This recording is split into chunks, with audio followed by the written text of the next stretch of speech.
Welcome to 3 Count Commentaries. This is your host, MagMongoSlade. Today, we're going to have some fun. Voices of Wrestling put out a video. It's not TV, it's HBO. Why AEW should market itself as a premium product. This is going to be very entertaining. So we're going to play the audio, stopping occasionally for the copyright gods. But we're going to sit back and we're going to do a little bit of a response to this. Of course, we're going to define what a premium product is. So let's get into that point first, because not many people know what a premium product is. In fact, I question it myself. So I went through several sources and looked, and it says a premium product, according to marketing charts. What makes a premium product? It says that, quote, when asked to identify which attributes make a product premium, a majority of respondents, that'd be 54%, from around the world cited its production with high-quality materials or ingredients, while another 46% pointed to it offering superior function or performance. By contrast, fewer than one-third said that a premium product is defined by being expensive. Instead, attributes such as the product having a superior design, which came from 38%, coming from a well-known or trusted brand, 38%, and offering or doing something no other product provides, at 37%, are more likely to be associated with the term premium. Okay, so looking at this definition, AEW is in difficult straits to come up with calling itself a premium product, but that ain't the only definition out there. From lawinsider.com, a premium product means the products which have international quality packaging and are superior quality. All right, so this is from Brand Auditors.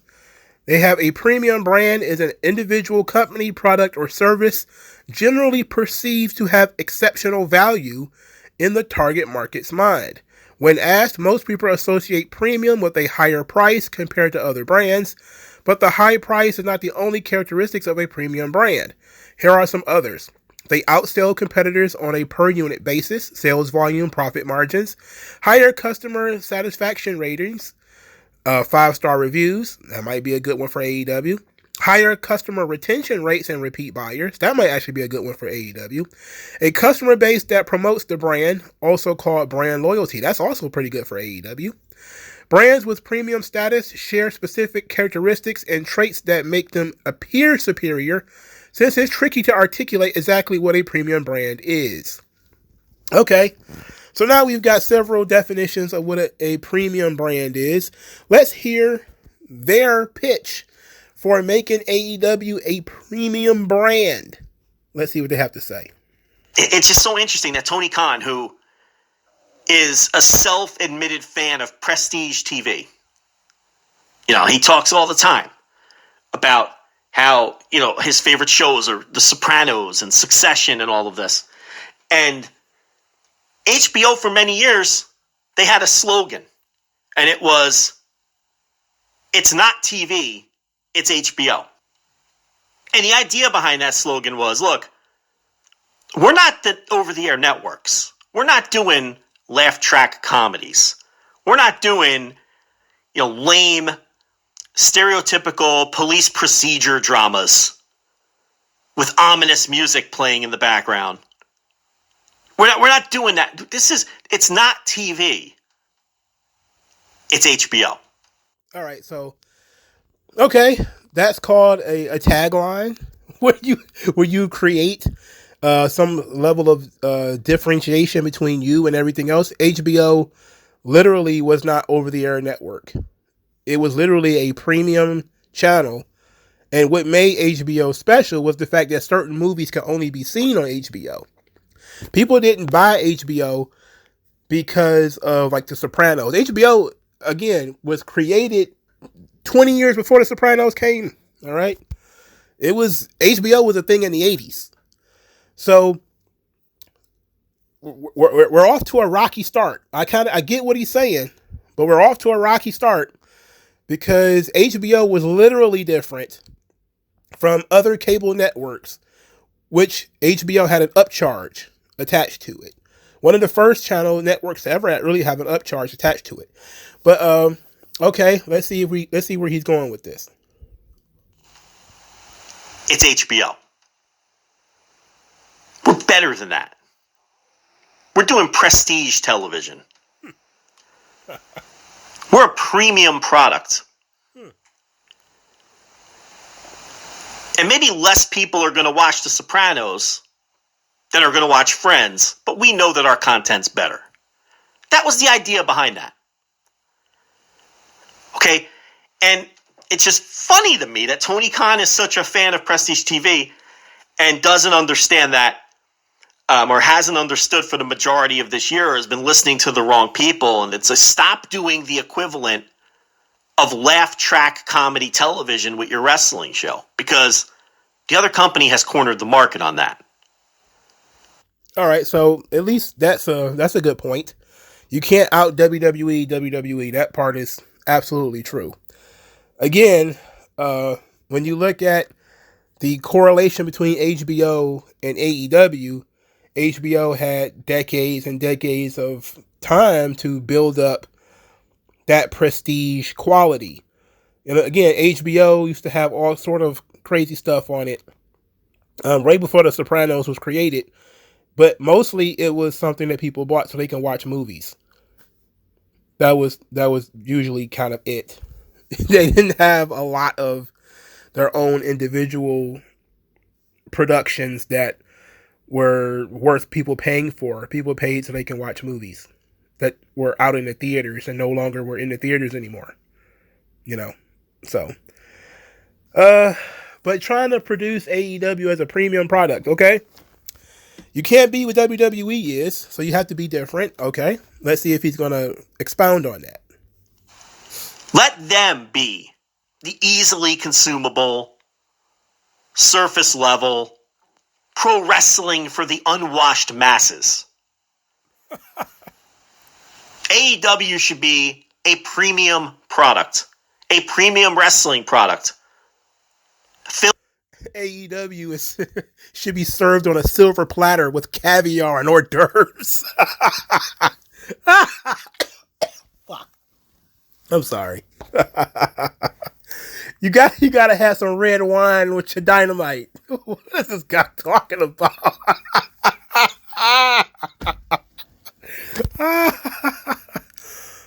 An unserved niche of fans who don't want pro wrestling for the unwashed masses. And you're not going to beat WWE at that game either. Wait a minute. I just thought about it. Unwashed masses? Have you been to an AEW show recently? Talk about unwashed. Oh my goodness. He is saying that they should bake elitism into their product. That's what he's saying. We should bake my elitist ideal into the product. Make it less interesting to average people. Let's see how that works for you. Well, I'm going to let him finish his thought. He got 5 more minutes. This video is a 7-minute video, so we probably got a lot more laughing to do. They understand and know and are serving their audience right now as well as they have ever in their history.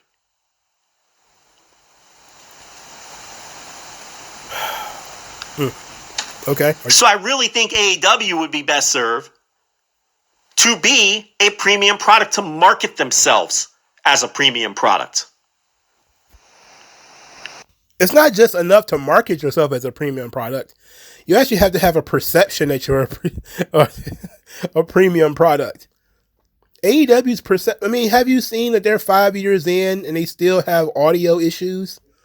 Nobody gonna take that. Nobody gonna take your product seriously if your audio is still cutting off. You know, if your talent is incredibly out of shape, how is people gonna take your product seriously? I don't know, but maybe I'm asking the wrong questions. You know, maybe he knows a little bit more about this than I do. And this is nothing new in pro wrestling. WCW did this when they were the challenger brand. WCW, where the big boys play. Same idea, similar idea to it's not TV, it's HBO. We're different. They give you the cartoonish shit. This is where the big boys play. This is where you come to see pro wrestling. What? They had Roadblock and a fake Ultimate Warrior in WCW at the same time they were saying this. Does this guy not, did he watch WCW? Did you not see Glacier and Mortis? Did you? Jesus Christ. What? Okay. Again, we're just talking about a tagline here. I thought he was serious about a premium product. That's what I thought.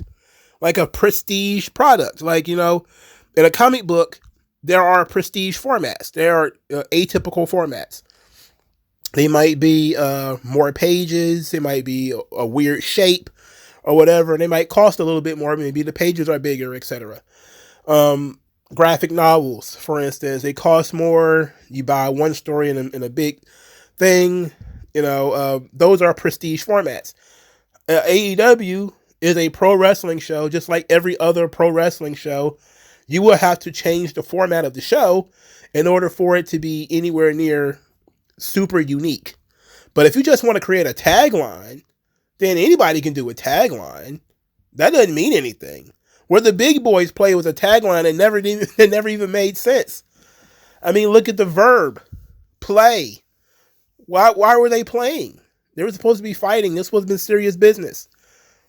Instead, we were doing White Castle of Fear. But apparently, WCW was so different. Jesus. Where you come to see pro wrestling. Okay. That was the idea behind that. Mm-hmm. And I really think as AEW, for 3 weeks now, have seemingly committed themselves to restoring the feeling. And let me just say this. The reason I hold them at arm's length, we're in the middle of this Continental Classic where they really don't have a choice. There's 3 matches on every show where they have promised the viewer you're getting straight, hard-hitting wrestling action with no shenanigans. That's like half the show. So let's see what happens when the C2 is over. This is why I hold them at arm's length. And MJF is done selling his injury or whatever, and he comes back, and let's see what happens then. When we move past the Samoa Joe feud, which has been good. Okay, that's true. All right. But moving forward, 2024 and beyond, if I were in the room, if I were making suggestions, let's present ourselves as a premium product for a more sophisticated fan. For the white shirt and red tie audience. That's what pro wrestling always been for. Have you not seen an old school wrestling audience? Don't even go back to 98. When I say old school, man, I'm talking like 80s, all right? I'm talking 70s. You never saw the sophisticated wrestling. These people did not exist. They were always average Joes. Aunties and grandmas, and those were the people who were wrestling fans. The people who hate wrestling are the kinds of guys he's trying to attract. They're the kind of guys who say stuff like the guy from Fox. They don't attract the right audience. Those people are not going to invest in your wrestling product. Not in full time. These people who are taking this, AEW has a higher income level, higher IQ than the typical wrestling fan. They're taking this thing to the extreme. All right? The kinds of people that you're talking about are absolutely not going to be interested in pro wrestling. But I do find it quite humorous that this is going to be wrestling for the sophisticated wrestling fan. Oh my goodness. Okay. Well, go for it. Than what typically enjoys the other guys. Because your focus should not be beating WWE right now. It should be solidifying yourself, grabbing your little piece of turf. Which is, something Bill Simmons said in regards to podcasts a few weeks ago. with an interview with, I forget what outlet, it might have been, I forget what outlet it was. He's like, look, nobody listens to any of these things. You just got to grab your little piece of turf. And that's what AEW has to do right now. They got to grab their little piece, and they have. Yeah, I think that's a good point. You know, you do have to carve out a niche for yourself. And I think that niche for AEW was created when AEW was created, which is it's what's the word I'm thinking of? It is indie wrestling with a big budget, which is better than what WWE was doing at the same time with NXT. NXT was indie wrestling with a higher budget. This is indie wrestling with a big budget, $100 million behind it. AEW spent tremendous amounts of money on Dynamite the first 2 or 3 years. They spent incredible amounts of money on production, on talent, on gimmicks, on celebrities, etc. Far more than WWE spent on NXT. But they still had the indie stars. They still brought in guys like Joey Janela.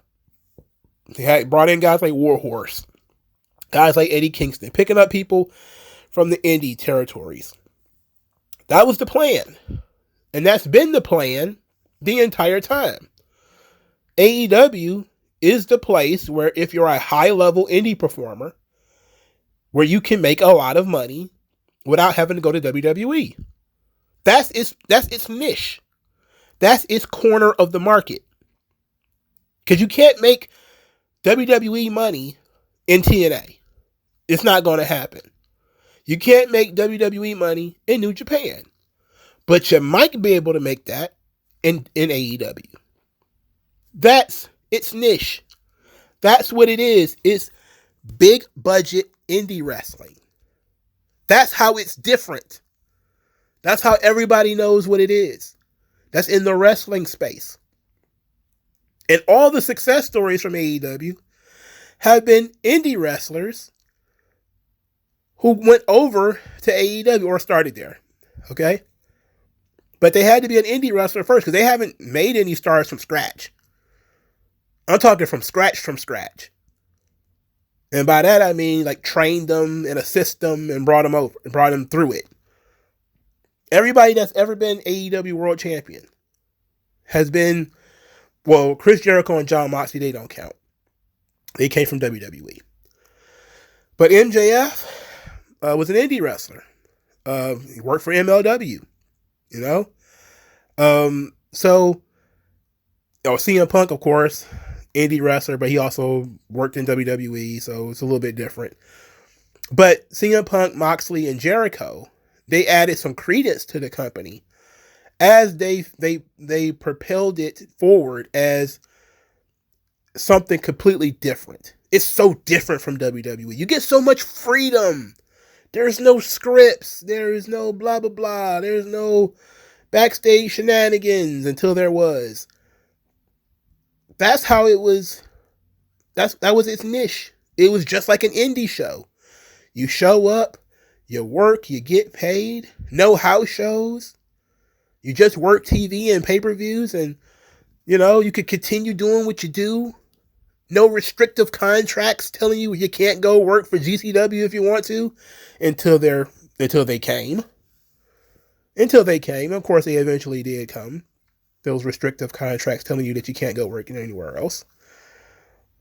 Even though, certain people can, some people cannot. But the idea that they should just try to corner the market on something, that's not wrong.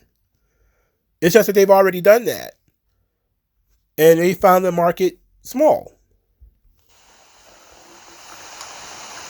But own that little piece of turf. And that little piece of turf should be, we are a premium wrestling product. We don't do it like those other guys. You want that? There's plenty of that. They have it for 3 nights. But if you want a premium wrestling product, you have to come see us on Wednesdays and Saturdays. What about Fridays? You're not providing a premium wrestling show on Friday nights? We're not providing premium wrestling on Fridays. Fridays at 10 o'clock? I don't know about that one. Be a little cocky about it. Yeah. Be a little gatekeepy. Oh, this isn't wrestling for you. We do wrestling. Mm-hmm. You're looking for sports entertainment. You've come to the wrong place. This is a wrestling show. We do wrestling. Oh, you're trying to have fun? Oh, no. This is a white shirt, red tie affair over here. This is a white party. You know? That's what this is. This is 25 and up over here. You go on over there with your bouncy house. And all your Cinderellas and all that stuff. We over here, we wearing gaiters over here. You feel me? We're wearing Cartier frames over here. What's this guy talking about, man? We do complicated tournaments where you have to be able to add 3 plus 3. You need to go watch the other stuff. I think that's okay to have an attitude like that. We do complex 3 times 5 is 15 tournaments over here. We do basic mathematics over here. What are you talking about? You ain't trying to add nothing. You ain't over here. You ain't over here with us. You can't be with us. We doing complex math. We doing algebra over here. We trying to figure out what the square root of this ring is over here. They gonna look at you like you're a bunch of fucking nerds. Somebody gonna give you a wedgie talking to them like this. You don't go into a boardroom. Somebody gonna be like, we're doing prestige wrestling. Somebody just out of nowhere, some bully just gonna pull your drawers over your head. Guy don't even work there. He just appeared out of nowhere and just like, oh, hate to see an asshole go unbullied. Attitude like that. And if I were in the room, that's what I would suggest. That would be the marketing strategy I would suggest, the tone of the product that I would suggest. And I would try to grab my little piece of turf and own that little piece of turf. And the people who are into the idea of pro wrestling can be something a little more sophisticated than what the other company provides. We're not going to be this overproduced, over-glammed version of sports entertainment. We're going to be pro wrestling because... Wait a minute. What do you mean you're not going to overproduce? What do you think HBO provided? You think they provided cheap product? They produced the shit out of the shows that they were doing. They produced high quality entertainment with top level actors that they paid a lot of money for. They didn't just slapdash some shit together. They were producing Hollywood quality shit for television. You're telling me that you're not going to do that. We're not going to glam this thing up. It's going to be grungy and dirty and dark. They're going to be looking at you like, what the... Why would I invest in that? On one hand, you're telling me it's premium. And on another hand, you're going to tell me it's cheap and it's not going to be overproduced. I want overproduced. I want it produced. I want the audio to work. I don't want production guys doing cuts in the middle of the... Jeez, what the hell? Of sports entertainment. We're going to be pro wrestling because I believe that there's enough people out there who want to support that. And I think it would make you so much different than what your competition is providing, as opposed to inflatable alligators and Adam and Timeless Tony and the Acclaimed Scissoring and all this other nonsense. Hey, we hate everything that's over. Isn't that crazy? Everything that he just named in AEW is over. Roderick Strong screaming Adam is over. The Acclaimed Scissoring is over. Tony Storm is over. We want to get rid of all of that. You're not allowed to have any fun. Where do you get the idea that HBO didn't create fun stuff? They used to have real sex on there. They used to have like the taxi cab confessions on there. Where do you get the idea that HBO didn't create fun stuff? They used to have fun stuff on HBO all the time. You can create fun. Oh my God. Why is there a perception that if something is fun, it's somehow less than? You know? Like, I think comedies in general, like movies, are very underrated. In so much as sometimes they're a lot better than the Oscar bait films. Like sometimes comedies speak more to the soul and speak more towards the human condition than Oscar bait movies. Like I have seen some comedies that have been legitimately great movies. But because they're comedies, they're considered silly or less than. Or you always questioning the acting or the stories or whatever. And then the Oscar bait movies, they drawn on for 30 minutes as people fake cry about bullshit. But this guy he's not done, by the way. He's got another, 30 seconds. But it ain't looking good for him. I don't think he's going to make a good point in this 30 seconds. But let's see what he's going here. Tony and the acclaimed scissoring and all this other nonsense, which just makes you come across like a second-rate version. And you'll always be treated like the second-rate version, even if you attract some of the fans of the real deal. It's not TV, it's HBO. It's not sports entertainment, it's wrestling. Show some guts, make that your slogan. And that one's for free. Maybe you should make Tony pay for that. All right, here's the real deal. I took you guys for a long ride just to tell you the punchline at the end. Sports entertainment was Vince McMahon's version of what this guy is talking about. Vince McMahon created sports entertainment to get away from what everybody thought wrestling was. Pro wrestling, for a long time in the media, was, two guys bleeding all over each other, even though he did that occasionally.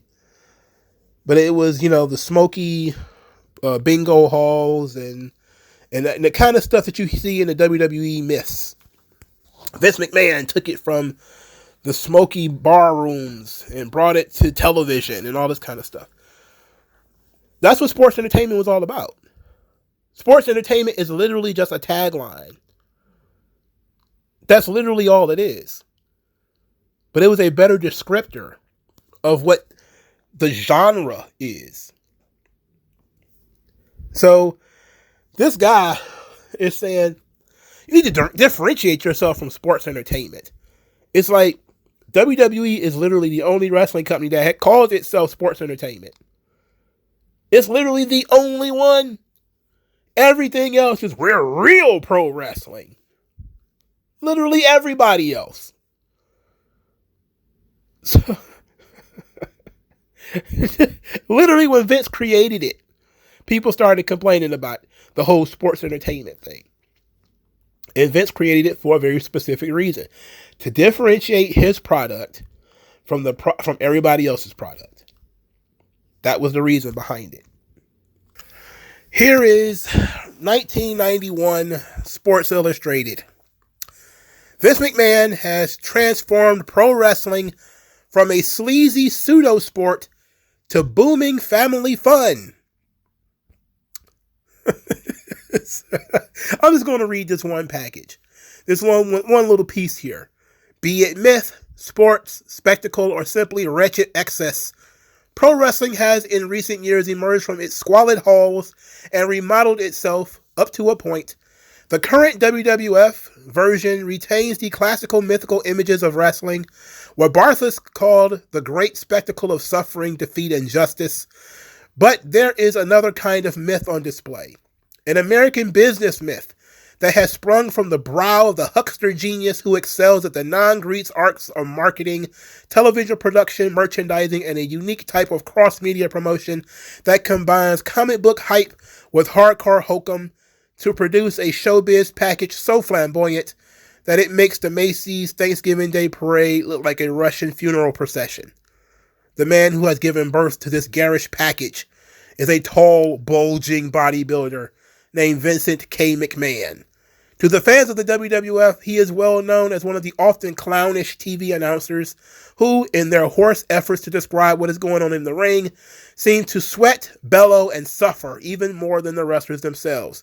But there is nothing clownish about Vince McMahon, the businessman. That is just a piece of what would later become the article that stamped the WWF as being different from literally every other type of pro wrestling to ever exist before it. Literally, this gives you the Vince McMahon backstage. This is the birth of sports entertainment. And then here's the crazy thing. There's nothing that AEW can do, not one thing, that's going to make people forget that WrestleMania, Royal Rumble, etc. are WWE products. And there's nothing AEW can do, even All In. No one's going to see that as being a more premium event than WrestleMania. It's just not going to happen. It's not going to work. It's a shame that, but these guys seemingly don't pay attention. You know, if only they read more, understood more, then these things would make a little bit more sense to them. But they're missing out. You know,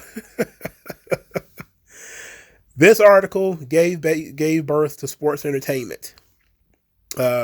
Because it was no other way to explain how WWF had changed wrestling so much to the point where it's become like Band-Aid. It's a brand that has overwhelmed the genre itself. You can be pro wrestling. Literally everything else is. Only WWE can be sports entertainment. And that's why it's successful.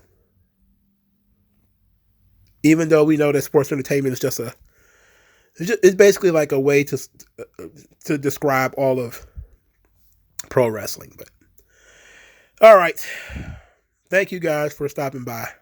I'll talk to you guys later.